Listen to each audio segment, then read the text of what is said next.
ارشاد فرمایا جو اللہ سے ڈرے اللہ اس کے لیے راستے کھول دیتا ہے اور اللہ اس کو وہاں سے دیتا ہے جہاں سے اسے گمان بھی نہیں ہوتا۔ وَمَن يَتَوَكَّلْ عَلَى اللَّهِ فَهُوَ حَسْبُهُ، اور جو اللہ پر بھروسہ کرے اللہ اس کے لیے کافی ہو جاتا ہے، اس کی ضروریات کا وہ خود کفیل ہوتا ہے اور اس کے کام اس کے ذمہ کرم پہ ہوتے ہیں، کو ہو کے دیکھے اس کا۔ تو جو اللہ سے ڈرے اللہ اس کے لیے راستے بناتا ہے۔ حضرت عوف بن مالک رضی اللہ تعالی عنہ الاشجعی حضور کی خدمت میں حاضر ہوئے اور عرض گزار ہوئے کہ میرا بیٹا سالم مشرکین کی قید میں ہے اور میں فاقوں کی حالت میں ہوں، تو فرمایا آل محمد کے پاس ایک سیر جو ہیں، بس اس کے علاوہ ہمارے پاس بھی کھانے کے لیے دنیاوی اسباب نہیں ہیں۔ کہا صبر کرو اور اللہ سے ڈرو اور لا حول ولا قوت الا باللہ کثرت کے ساتھ پڑھو۔ یہ ایسا وظیفہ ہے، ایک حدیث پاک میں آتا ہے کہ یہ 99 بیماریوں کا علاج ہے، اس میں سب سے کم درجے کی بیماری ہم اور غم ہے، یہ دکھوں کا مداوع ہے، مشکلات کا علاج ہے، اور یہ وظیفہ میرے حضور نے بتایا۔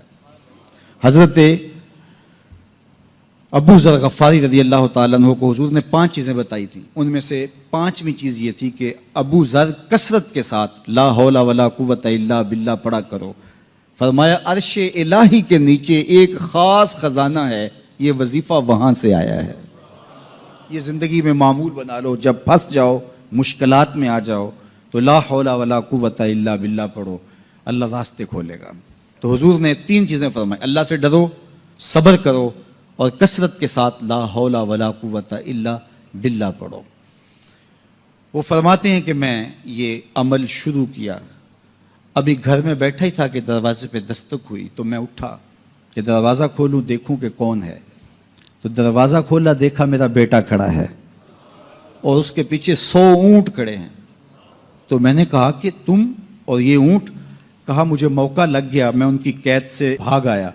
اور آتے آتے ان کے 100 اونٹ بھی ہانک لایا ہوں۔ وَيَرْزُقْهُ مِنْ حَيْثُ لَا يَحْتَسِبُ، وہ تمہیں وہاں سے رزق دے گا جہاں سے تمہیں گمان بھی نہیں،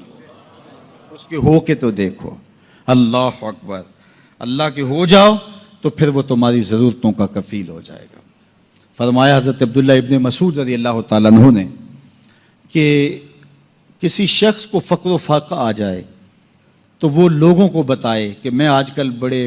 مشکل حالات میں ہوں، ہر وقت لوگوں کو بتاتا رہے تو اس کی مشکل بڑھے گی، اس کی مشکلیں آسان نہیں ہوں گی اس طرح۔ اور اگر وہ اپنی اس مشکل کو کسی سے شیئر نہ کرے بلکہ مصلی بچھا کے اپنے رب سے کہے کہ مالک فقر و فاقہ آ گیا ہے اور اس کا علاج تیرے پاس ہے، اس مرض کا مداوع تیرے پاس ہے، تو حضرت عبداللہ ابن مسعود فرماتے ہیں کہ رسول کریم نے فرمایا جلد یا بدیر اللہ اس کو مالا مال فرما دے گا۔ یہ بھی کبھی کر کے دیکھو، مشکل آ جائے، فاقہ آ جائے، مصیبت آ جائے، کسی سے نہ کہو، صرف اپنے رب سے کہو،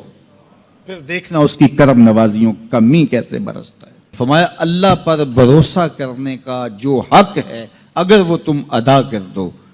وہ تمہیں ایسے رزق عطا کرے جیسے پرندوں کو عطا کرتا ہے۔ ہم تو دکان پہ جانا ہوتا ہے، فیکٹری میں جانا ہوتا ہے، ہم اپنے کاروبار پہ جانا ہوتا ہے، نوکری پہ جانا ہوتا ہے، مزدوری پہ جانا ہوتا ہے، ہمیں پتہ ہے کہاں آج صبح جانا ہے، لیکن پرندوں کو کوئی پتہ نہیں ہوتا کہاں جانا ہے، راس المال بھی نہیں ہوتا، لیکن صبح نکلتے ہیں، شام کو کبھی بھی خالی پیٹ نہیں آئے۔ بن توکل پنچھی اڑ دے، خرچ نہ پلے زیرا ہو، گھر سے خالی پیٹ نکلتے ہیں، جب واپس آتے ہیں تو پیٹ بھرے ہوئے ہوتے ہیں، اور پھر جو ان کی ضرورت ہوتی ہے اللہ وہ ساری ضرورتیں پوری کرتا ہے، جو ضرورت ان کی ہوتی ہے۔ یہ شیر کتنا گوشت کھاتا ہے اللہ روز اسے دیتا ہے،